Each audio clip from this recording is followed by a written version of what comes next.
Welcome to Sakir and the Bahrain International Circuit, where the grid is forming up ready for today's race.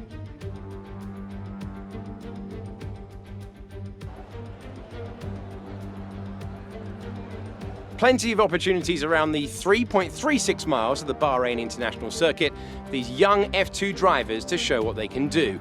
The best passing opportunity right up there at turn 1, and we should see plenty of action there. But there's another not long after at turn 4. There are 9 right-handers, 6 left-handers, and the possibility that we could see some flat spots at the tightest of those left-handers. That's turn 10.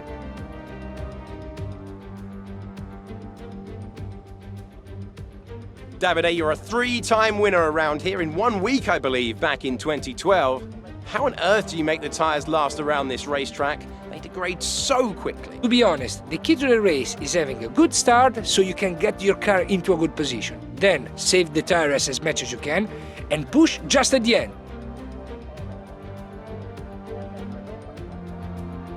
So before the off, let's remind ourselves of yesterday's results with a look at the starting grid. Bent Viscal starts his race from pole position, and Liam Lawson completes the front row. Looking down the rest of the grid, we have, for sure, Beckman, Larim Zendelli, and Deleda, Vips, Viscal, Pourchaire, Robert Schwartzman, Joe, Armstrong, Oscar Piastri, and Sato, Tictum, Samaya, Dragovic, and Christian Lundgaard, Nissani, Deruvala, Aitken, and Ralph Boschong completes the grid. And with preparations almost complete, let's head down to the track. Right, well, here we are then on the grid for the final race of the opening weekend here from the Sakir International Circuit. And nice to see for that one. We've actually got a look at our grid lineup as well there. No idea why we don't seem to get that in the 2 sprint races, but nice to see nonetheless there. For this one, though, I'm actually going to try and do the alternate strategy if possible. Yeah, he says with a bit of optimism. Why won't it let me change any of the tyres? Oh, come on. I want to be able to do a different strategy, and it doesn't want to let me. Why not? Codemasters, come on. Can you not start on the softs? It won't let me do anything with it. I don't know what's going on with that. But, yeah, we'll try and go lap 6. We might have to go lap 7 on the pit stops there, obviously, depending on what our teammate wants to do. But, yeah, that's really... Can we now tweak it around? No, it just won't let us do anything. What? That's very, very strange here on F1 2021 there. But, yeah, lap 6, though, we're going to go on to the hard compound tyres here, and they should take us through to the end of the race. Of course, already done 2 sprint races of 12 laps, and both of those, the hard tyres has been able to go the distance there with not too many issues. So fingers crossed today we can just keep it clean, keep it tidy. Final race of the weekend here, starting once more back in 13th place, 5 red lights, and it is going to be a very long hole, but lights out, and away we go there. Of course, a little bit more grip on the medium tyres there, but actually our worst start of the weekend as we head down towards turn 1. We got Sato trying to box us in there. Don't run into the back of our teammate through turn 1. Gonna have to hang Samaya out to dry. Oh, Sato, big squeeze, but we get the run on the exit of the corner there. And for the second weekend in a row, second race, sorry, I should say in a row, of the weekend there, up the inside of our teammate through turn 3. Guan Yu Zhou very, very early on the brakes into turn 4.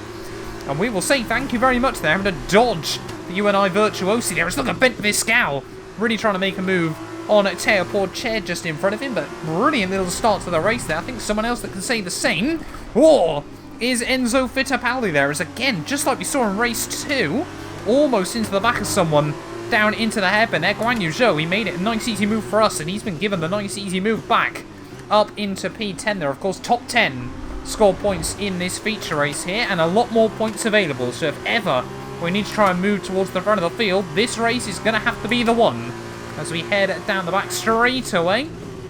Not quite able to go for a send there on Guan Yu Zhou, but these tyres have just got so much grip early on, and of course running the high downforce than a lot of the AI around the outside of the Chinese driver. He does give us the room on the exit. Can we go around the outside of the next corner as well? They're a little bit over the curb, and that's going to cost the run.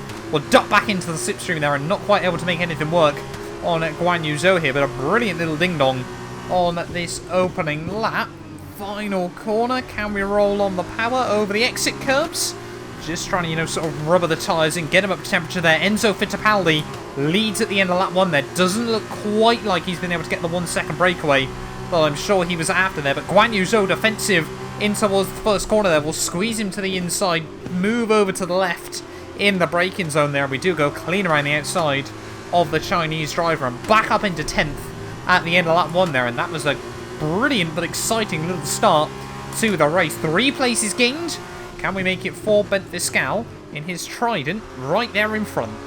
Still trying to apply pressure to Bent Viscal early on here. And of course, where the tyres don't actually have to go that far, you can absolutely thrash them around the circuit. Don't worry too much about the temperature. That's not quite what I meant, though. As big opposite lock through the final corner there. And that was not what we needed. Yeah. Again, I'm surprised so far. This 2021 car seems to be a little bit better at catching the slides, I feel. I don't know if it's just placebo or what. But yeah, we've been able to catch some big slides this weekend. I mean, that one was full opposite lock through the final corner. And we're still pointing the right way. And we didn't even lose a place or not that much time to the Trident in front. Purple Sector 1, Purple Sector 2. Things are looking good as we head down in towards the final corner here. As we're all over the back of Bent Viscal once more then. Now we'll definitely be able to get some DRS on the Trident there. Enzo Fittipaldi, 42.236. We do a 41.774. And that's exactly what we need at the moment there as we close up to Bent in towards turn 1. Up the inside we go. He spots us there on the inside and I don't think he wants much to do with that. Up at the 9th place now of this feature race. Teo Porcher next up. We've spent a lot of the weekend battling Teo. And to be honest, I'm happy to do it again. All over the back of Teo Porcher as we head back down towards 1 here. Whoa! Big move there from Teo Porcher. And we completely lock up and end up into the side of Yuri Vips there. Massive apologies to him. But Teo Porcher moving around in the braking zone there, trying to stop us from going for a move. And somehow we've accidentally pulled off a double overtake here. We got Porcher having a look back up the inside. I think we're 3 wide as we get to the top of the hill there, but not a fan of that from Teo Porcher. I said about how we've had a couple of good battles with him, but that one was way over the line. Had to dodge him in towards the first corner there, full locked up, and just nowhere we could go. And poor Yuri Vips was certainly the unluckiest in that situation there. Clean out in front of this group, and he will face the ultimate consequence there of a lot of front wing damage there. Don't know if there's side pod damage actually on the F2 cars. Looks like you can. But I think we've got away with it. Of course, like pretty much every other series we do, running simulation damage here in these F2 cars. But yeah, massive apologies to Yuri Vips there. Nothing he could have done in that situation, but can't help but feel like we could have done a lot either. We were lucky to avoid the contact with Teo Porcher, who, yeah, seems to be a bit of a madman under the brakes. Well, I said about being able to absolutely thrash these tyres there, but a huge 100-metre lock-up in towards turn 1 has certainly not done the fronts any good there. You can see a lot of graining on that left-hand side. Not as bad on the right. But yeah, we are going to dive into the pits then at the end of lap 6. And I wonder if, because of the F2 rule, you have to do 6 laps on a set of tyres there. Yuri Vips might actually have to box again before the end of this race there. And again, I would love to know your guys' opinions on that incident. Like I said, I personally just felt Teo Porcher moved way too late to try and defend there, and we were a bit of a sitting duck there. Had to go to the inside, completely locked up, nothing we could do. Just desperately trying to get the car slowed down in towards that first corner there. But are we going to see any of the guys in front of us into the pits as well at the end of this lap? No idea whether the Prema box is right at the far end or right at the near end of the pit lane. Looks like we have got quite a few cars boxing in anyway. Teo Porcher will join us. 37 into the pits, just about get it slowed down there, and that's exactly what we like to see. And I think we are right at this end of the pit lane there, so that's not ideal. Fingers crossed we don't get held up in too much traffic. There we go, that's not too bad. Just come out ahead of Roy Nassani there, and a 6-second stop. No, we have lost out a huge amount there by the looks of it.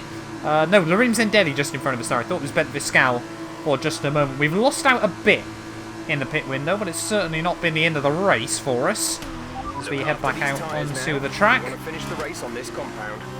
Put a bit of temperature into those rears by lighting them up, And luckily this time round, Capure doesn't do anything that a madman would do in towards T1. Everyone else into the pit lane though, just one lap later here, so pretty much half a race on a set of medium tyres there, so they're going to be a little bit quicker towards the end, but of course they're going to struggle to get their hards up to temperature here. Of course, no tyre blankets in Formula 2. Where are we going to rejoin in this Grand Prix? A huge train of cars heading out of the pit lane, but we're back up into 7th place there, not too far behind Deleda and David Beckman. So certainly still a lot more chances for some overtakes later on in this race, as long as we keep our head down and focus. Capure though, hanging on back at the moment, just keeping in the DRS, sort of dragging him along, trying to bring him to these guys up the road. A little correction there through turn 1, but I think, yeah, now those guys, does only takes about a sector to get the tyres warm on F1 2021, rather than about a lap that we see in real F2 there, as I'm just drifting this thing all around the place, apparently. Positively surprised, I must admit, obviously with the fuel burn, just how well these hards are doing pace-wise in comparison to those mediums here. You know, there still should be some fastest laps traded between now and the end of the day there. We were only 2/10 off on that lap, and of course, like we saw in both of the sprints, the hard tyres don't really wear and don't really lose pace there, and of course as the car gets lighter, actually the times tend to come down later on in a race, as long as you've got some DRS trains forming. But yeah, just trying to close it to the back of Deleda. It seems like we're not making much progress at the moment. Oh, we got someone retiring from the race with yellow flags, or have they just span around? Oh no, looks like just one of the drivers has made a mistake there. Not too sure who that was. Looks like it was Ralph Boschung then, who just looped it by himself in this race. Didn't quite see how originally he did it. I'm just guessing he got on the curb and put too much throttle on. But yeah, Boschung with an odd mistake later on in the feature. I realise at the moment we're not really actually racing Alessio Deleda. We're kind of racing David Beckman just in front of him. We need to get to the end of the race on these tyres. Almost setting a new PB for the race, but yeah, it's actually obviously just Deleda gets all the DRS down to turn 1 and turn 4 behind David Beckman, and then we just try and gain throughout the rest of the lap. So yeah, we're trying to go quicker than David Beckman at the moment, unless of course they start battling with just 6 to go. Got even more yellow flags out now. Who else is having issues in this race? It's Jack Aitken's out, and that seems to be a 3rd mechanical failure of the weekend, and that's the HWA pulling off to the wayside. Poor Jack Aitken, not the start to the year he would have wanted either. Marcus Armstrong and Bent Viscal, of course the other 2 casualties in a sprint race apiece. So there we go, top guys now setting some faster lap times there. Enzo Fittipaldi just goes a fraction quicker than us, and we can't match him this time. Time to the car behind. Keep pushing. Capure still keeping us honest, but yeah, I really do want the fastest lap bonus points. They really add up rather quickly over the course of a season. Oh, more yellow flags out. Someone else has had issues. Not too sure who that is. Is it a retirement or is it a spin? On board with Guan Yu Zhou. Is he the culprit? Yes, he is. And Guan Yu Zhou just wants to put some tarmac down for the rest of the runners there, and a very odd mistake on the Chinese driver, but not, again, the start to the year he would have wanted. Chucks away a couple of potential points. Fatigue just starting to set in for some of these drivers here. 3 races in a row. It's a rather long time in the car, but I mean, even then, this is still not even a 100% Formula 1 race across all 3 of these races altogether. 40 laps here around Bahrain, equivalent to probably closer to 45, I'd say, in a Formula 1 car in terms of time. But yeah, at the moment though, we're just trying to close in on Deleda, as well as try and take back that fastest lap. Not too sure if Beckman's getting DRS off the cars in front. He might be getting a faint DRS, and then of course utilising all the clean air through the twisty bits. Pretty nice run out the final corner. Fittipaldi of 41.4. Are we going to be able to go any faster than that? Viscal has just set the fastest lap of the race. 41.2. Still no idea why Fittipaldi is known as Bent Viscal in this game. Clearly F1 encoders think one Bent Viscal isn't enough. But yeah, that's going to be another fast lap of the day. They're pretty much matching, actually, what we did in the second sprint race. And I'd hopefully now going to be able to hold on to that with this, as we're down just 1.2 behind Deleda. We can still get these guys by the end if we keep plugging away. Come on, 3 laps to go. We're now just hovering just outside the DRS range. Catch the car in front, but we need to look after the tyres. We won't be making another pit stop. Tyres should be alright, as I don't think David Beckman is getting the DRS of the cars in front of him here. So unless Deleda can start attacking, we need to try and look for a move on the Italian here. We already had one pretty decent battle with him this weekend, but can we make it two? I think if we want any chance of being able to do something, we need to try and get within the DRS this time, so we need to try and nail this penultimate corner. Again, going purple through the second sector there, and look at that now, down to 8/10 behind Alessio Deleda here. Of course, these guys have got slightly newer tyres than me, which I'm sure is helping that at the moment. There is a bit of a lock-up through the final corner. For now, everything's looking good. Teams say we don't need to worry about the tyres there. Lawson does a 41.2. We set a 41.0. So almost down into the 100-second lap times here. And that's exactly what we need late on in the day. Anytime any of these guys try and go fastest, we just find that little bit more. And now we've got the DRS off the two cars in front of us. That is absolutely key. We're just 2 laps to go of this race here. Are we going to see Deleda try and attack David Beckman? Are we going to be able to stick close to the back of the Italian and maybe attack him? Let's just wait and see as we head out of turn 4 at the top of the hill. Sticking close for now. But it won't be till the end of the lap before we really get any sort of opportunity. Look at the grip we've got though as we head down the hill there. Supreme confidence in our Prima there. It's just a bit of kick from the back end as we try and get the car up the other side. This thing is so much fun to drive here on F1 2021. So we get a nice hook up there. You've really got to try and just allow a little bit of slip from the rear wheels there to launch yourself out onto the many DRS straights of this lap here. But are we going to get close enough to really try and do anything on this final lap here, utilising the entirety of the track and maybe even a little bit more as we head up the hill? Attack that inside curve there, really get the car launched through, and now we're really starting to get into the groove here. One more lap to go of this race. Again, we're purple in through the middle sector here. Are we going to be able to get a run on Deleda back down towards turn 1? Seems like these tyres have sort of come into their second operating window of the race. They're at the final corner. Activate the DRS. Is it going to be a 1 minute 40? Yes, it is. Now we're flying. One more lap to go here in Bahrain, and Alessio Deleda goes defensive in towards turn 1. It's do or die now between myself and the Italian.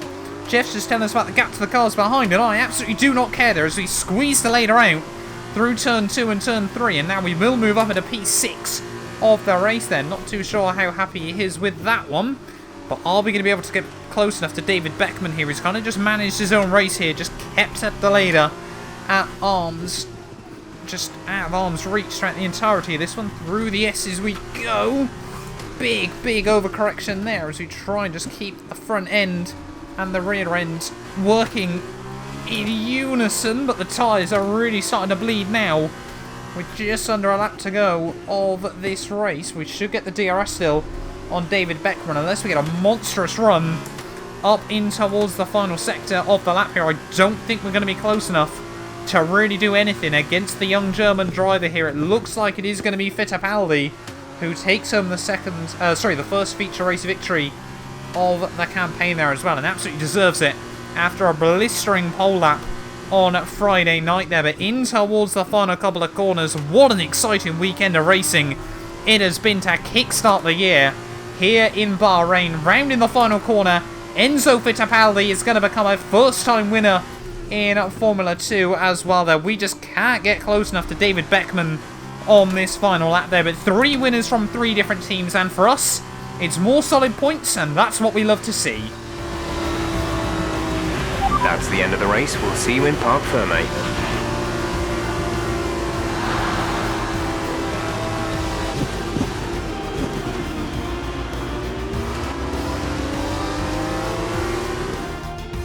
A great win then for the Charouz team today.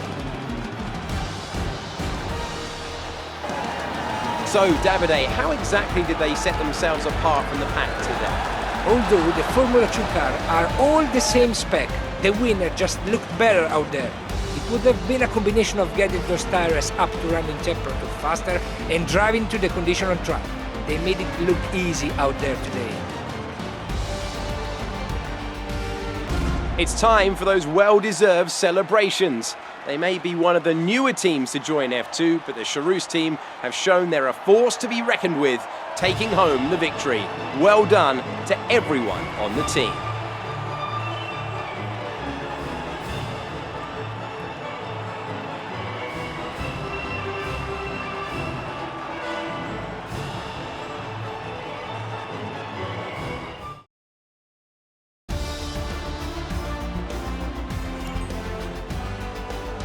After this round of the World Championship, here's how things look in the drivers' table. On to the teams then. MP Motorsport move to the top of the table. After all this drama, you'd be mad not to join us for the next race. We hope to see you then. Take care. Well, there we are then, the end of an exciting first weekend of the campaign here from Bahrain there, and it's Enzo Fittipaldi that makes it 3 winners from 3 races there. Pole position, not quite fastest lap there, got very, very close though towards the end of the race, but just kept Liam Lawson and Larim Zendelli at arm's reach towards the end there, you know, just kept them just not quite close enough to really go for anything there, and really a lot of that race was actually made on lap 1 as all those other drivers jockeyed for position there. Richard Verschoor just misses out on a second podium of the weekend ahead of David Beckman there. We come through for P6 with fastest laps, gives us another 10 points on the board. You love to see it to kickstart the year there. Deleda in 7th ahead of Teo Porcher, Marina Sato and Bent Viscal actually trying a double points haul when all is said and done there. And yeah, a solid recovery in the end for Bent Viscal after that unfortunate retirement in the first race of the weekend there. Robert Schwartzman had good pace in the first sprint, but really wasn't able to capitalise throughout the rest of the weekend. They're ahead of Armstrong and Dan Ticktum. The 2 Brazilians of Samaya and Drogovic 14th and 15th ahead of Lundgaard and Asani,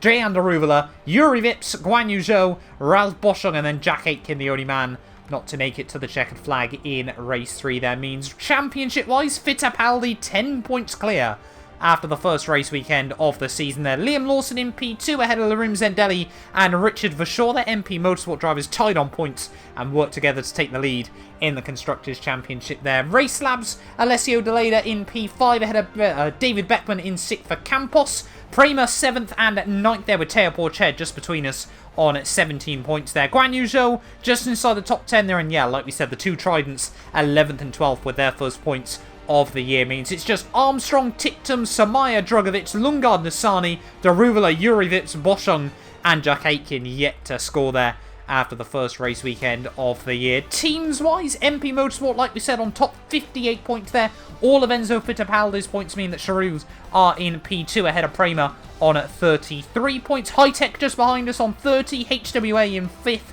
ahead of Campos, ART, UNI Virtuosi, Trident, and then just Dams and Carlin yet to score after the first weekend of the year. But thank you all so much for watching this video. If you have enjoyed, do make sure you leave a like and get yourself subscribed. That's the first race weekend of F2 done. We'll be back very, very soon as we head to the infamous Monaco Street. That is going to be a tough 3-race championship. None of these videos would be possible without the help of our channel supporters. So a massive thank you to The Travesty, Patrick, Chuan, David, Ben, Aidan, Estatios, Cato, Sean, Johnny, McBlam, Mighty Spork, Tazief, William, and Nanon for becoming channel members. If you want to be featured at the end of all these videos, make sure you just click the join button down below.